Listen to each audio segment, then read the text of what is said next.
hey fella. So keen that he'll scream, baby, you sure look mellow. So make a brown gown with a zop top, hip slip and a lace waist in the sharpest taste to see my son's man.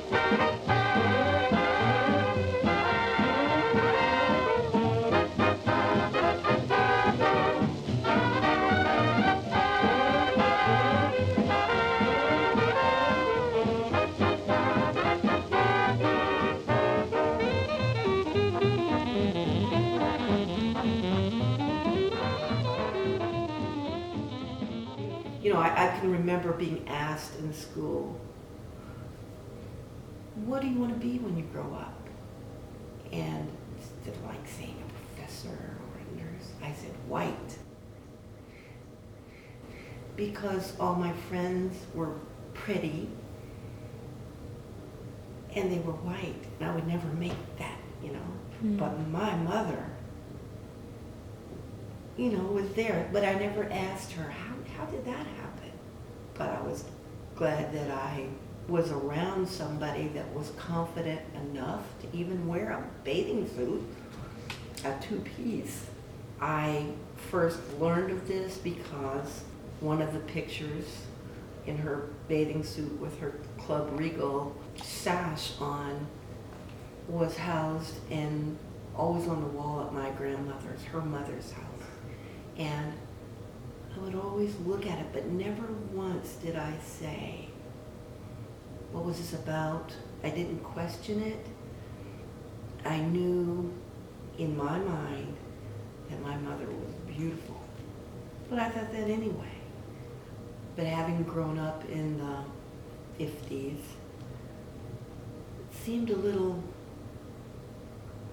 funny, not funny, ironic, because I wasn't so sure about black women being beautiful. But I knew my mother was. I didn't know how that could be. It's funny listening to you say that because you're right. My recollections are a bit different in this sense. Although I too saw that photograph on the wall at grandmother's house, I never really thought about it much at all. And I didn't think much about it, in part because no one ever talked about it. I don't remember Mother ever talking about that picture that was hung in that gold ornate sort of frame up on the wall. Never. Now my grandmother, you know, was a domestic worker. She was a house cleaner. She was a cook in this community. And to have her daughter be one of the featured contestants in this pageant, to be photographed and be viewed as, you know, a beautiful woman, and then to finish as one of the finalists in this competition was a point of great pride. Karen talked about, well, I knew that my mother was pretty or beautiful. And of course, most children would imagine that their mothers are pretty or beautiful. Probably the reason that I didn't necessarily spend a lot of time thinking about or looking at that photograph is maybe for the same reason. But what might have been different, and again, going back to the notions of the standards of beauty, is that one of the things that we did grow up with were black newspapers and black magazines. And so we had something called Jet Magazine. Jet Magazine was a periodical that was published by a black publishing company that was probably available in most black households across the nation. There's also another publication called Ebony Magazine. And one of the reasons that I mention those in the context of this photograph is that they both had a centerfold, a model, always a black woman in a bathing suit. Now, in the earliest days, it was in a one-piece bathing suit because it was immodest, but it seemed fairly early on that there were these two-piece bathing suits. So it was always this very glamorous-looking black woman, this obviously patriarchal, male-owned, male-promoting magazine that knew that guys would probably subscribe to it or buy it off the newsstand because there was a pretty girl in it. Now, while it was good that there was some recognition or acknowledgement that black women could be beautiful, if you look at photographs of those women, Lena Horne or Dorothy Dandridge, what you'll notice, they're light-skinned black women with so-called good hair.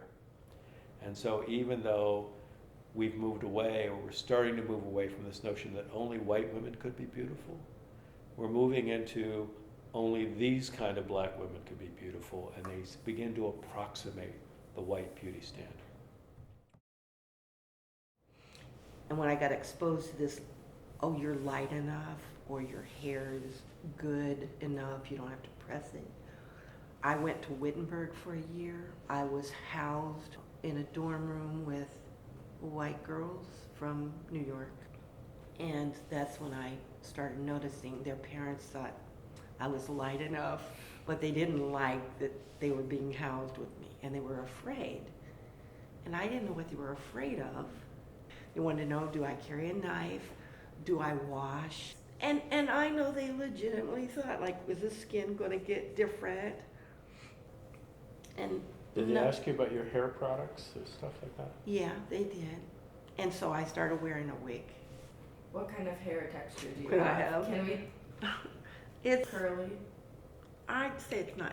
I don't know. It's curly, but it's not Nappy. nappy. Is I guess what they call, or thick and like cotton or, So, or 'cause whatever. You can't get the fro look. No, but I tried. Mhm. When I went to DC, they had me washing my hair with Tide and Axion. There was a detergent called Axion.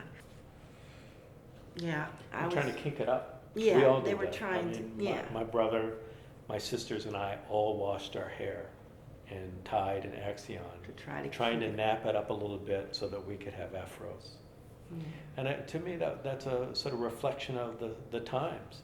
I mean, it's the 1960s, and you're wanting to sort of participate in some fashion, even if just visually, in the Black Power movement, the Black Pride movement. So all of us, in fact, I was the first black guy in my high school to wear an afro. Our sister, who was named the Form Queen, had an afro. But when she actually performed in the Form show, she had to wear a wig because they did not want her there with an afro. And in addition to that, normally the Form Queen is escorted by her boyfriend or somebody there in the school. Mount Vernon. They weren't having it. So she went outside to Centerburg, Ohio, to get this black guy who was the brother of one of her black friends, and he escorted her. When the queen and her escort dance, they have this sort of featured dance, the Queen's Dance or something. At the end of the dance, the queen bows to the audience. And what she reminded me was that when she bowed down, she lifted her fist up. So another sort of, act of rebellion, a sort of probably a gesture that went unnoticed and certainly not recognized by the white audience that was there. But it was her way of saying, yeah, you wouldn't let me, come here with a white guy. You wouldn't let me wear my afro. But when I bow, I couldn't put my fist up.